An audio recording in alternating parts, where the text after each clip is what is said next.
देखिए, बिहार के अररिया में एक एएसआई की संदिग्ध परिस्थिति में मौत हो गई है। कानून व्यवस्था पर विपक्ष सवाल उठा रहा है, लेकिन पुलिस अपने तरफ से हर संभव कदम उठा रही है बिहार में, ताकि अपराध पर लगाम लगाई जा सके। हमारे साथ बिहार के डीजीपी विनय कुमार सर हैं। सर, एएसआई राजीव रंजन, कहा जा रहा है कि अनमोल यादव नाम के एक अपराधी को पकड़ने गए थे, हिरासत में ले लिए थे, लौट के आ रहे थे तो ग्रामीणों ने हमला कर दिया। बताया जा रहा है कि धक्का मुक्की हुई, उस दौरान वो अचेत होकर गिर गए। क्या मामला है, आपको क्या बताएंगे? देखिए, वो एनडीपीएस का वांछित अभियुक्त था। उसकी गिरफ्तारी के लिए ये पदाधिकारी सशस्त्र बल के साथ गए थे। गिरफ्तार इन्होंने कर भी लिया था, लेकिन गिरफ्तारी के पश्चात जो उसके परिजन हैं वो इसको छुड़ाने का प्रयास करने लगे और वहाँ पे जगह कम थी तो वाहन को बैक नहीं कर पाए लोग। तो उसी बीच में जो धक्का मुक्की हो रहा था वो उसको मुक्त कराने के लिए कुछ हल्ला गुल्ला कर रहे थे, उसमें ये गिर गए और गिरने के बाद ये अचेत हो गए। बाद में इनको हॉस्पिटल में लाया गया और इनकी मृत्यु हो गई है। ये कुछ बीमार भी चल रहे थे। जो एएसआई हैं ये पूर्व में काफ़ी दिनों से सीआईडी स्पेशल ब्रांच वगैरह में पोस्टेड रहे थे, अभी फील्ड में हैं, तो इनके पास कुछ बीमारी वगैरह भी थी। तो पोस्टमार्टम के दौरान कारण अस्पष्ट होगा, लेकिन प्रथम दृष्टया जो पोस्टमार्टम के दौरान पता चल रहा है कि ये हार्ट अटैक से इनकी मृत्यु हुई है, जैसा कि पता चल रहा है। मतलब प्रथम दृष्टया ये पता चल रहा है पोस्टमार्टम से कि हार्ट अटैक हुआ है, लेकिन सर जो गांव के लेकिन जो वहाँ पर जो गिरफ्तार अभियुक्त को छीनने का प्रयास किया गया है और जिसके कारण धक्का मुक्की के कारण ही ये अचेत हो गए हैं, ये हो गए, तो इसमें एफआईआर दर्ज किया गया, जिसमें कई लोगों को गिरफ्तार किया गया है। इसमें जो अपराधी हैं जिसके घर वाले छीनने का प्रयास कर रहे हैं, तो उन सबों को गिरफ्तार भी किया गया है, कई लोगों को। सर, संख्या क्या कुछ बता सकते हैं अगर गिरफ्तारी हुई है धक्का मुक्की में? तो नहीं, 2-3 लोगों की गिरफ्तारी अभी हो चुकी है। अनमोल यादव पकड़ा गया था जिसको ये गिरफ्तार करके ला रहे थे? नहीं, उसकी गिरफ्तारी अभी नहीं हुई है। और सर, उधर एक तरह का हल्ला ये भी है कि जो लोग हैं उन्होंने पीट के मार डाला, इस तरह का तो कोई बात सच नहीं है? नहीं, इसमें कोई किसी तरह का कोई सत्यता नहीं है। इसमें किसी प्रकार का कोई जख्म उसके बदन पे नहीं है, कोई मारपीट नहीं हुआ है। मतलब किसी भी तरह का कोई इंजरी नहीं है? हाँ, अभियुक्त को छुड़ाने के लिए उन्होंने धक्का मुक्की किया, उसी में ये अचेत हो गए थे। अच्छा, और सर, अब होली और जुमे की नमाज एक दिन में, वैसे बिहार में ये भी देखा जा रहा है कहीं पर 14 को तो कहीं पे 15 पे होली मनाई जा रही है, लेकिन मोस्ट प्रोबेबली यही है कि एक ही दिन दोनों होगा। तो कानून व्यवस्था को पुख्ता बनाए रखने के लिए क्या कदम आप लोग उठा रहे हैं? देखिए, हर त्योहार के अवसर पर एक प्रोटोकॉल है जिसको हम लोग फॉलो करते हैं।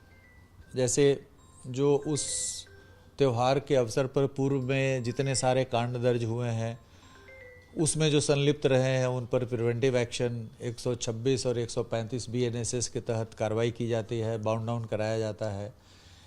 इसके पश्चात जो रूट मार्च, फ्लैग मार्च वगैरह कराया जाता है।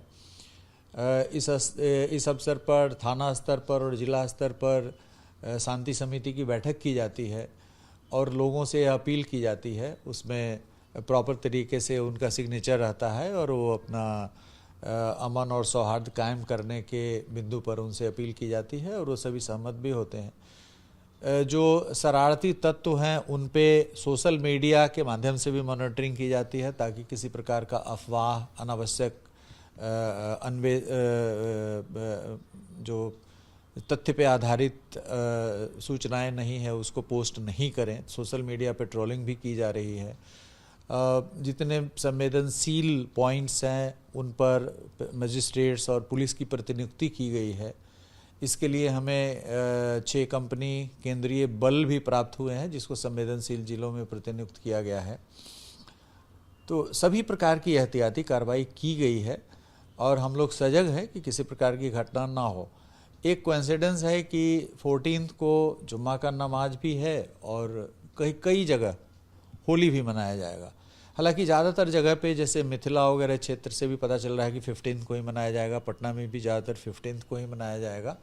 तो ये मेरी अपील होगी कि यदि वास्तव में 15 को होली है और ज़्यादातर जगह मनाया जा रहा है तो ज़्यादातर लोग 15 को ही होली मनाएं, ताकि किसी प्रकार का जुम्मे की नमाज के साथ किसी प्रकार का के दौरान किसी प्रकार का टेंशन किसी भी जगह प्रतिवेदित नहीं हो।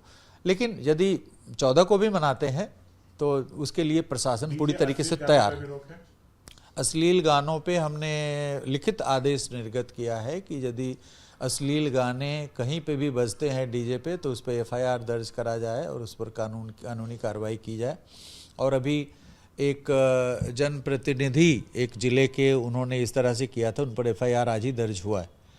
तो इस तरह की जो कार्रवाइयाँ हैं अश्लील गानों को डीजे पर बजाना, वो हमारे जो यूथ है उन पर गलत इन्फ्लुएंस करता है, उनकी मानसिकता बदल जाती है और बड़ा ही निगेटिव उन पर दुष्प्रभाव पड़ता है, इसलिए उस पर हम लोग कड़ी कार्रवाई कर रहे हैं। बिहार में नीतीश सरकार के बारे में कहा जाता है कि सुशासन की सरकार है, लेकिन लॉ एंड ऑर्डर पर भी सवाल उठने लगते हैं। आप लोग उसको दुरुस्त रखने के लिए हर संभव कदम उठाते हैं, लेकिन अगर अपराधी नहीं सुधरते तो क्या एनकाउंटर नीति अपनाई जाएगी? दिखा गया कि पिछले कुछ दिनों में आपके आने के बाद एनकाउंटर्स हो रहे हैं।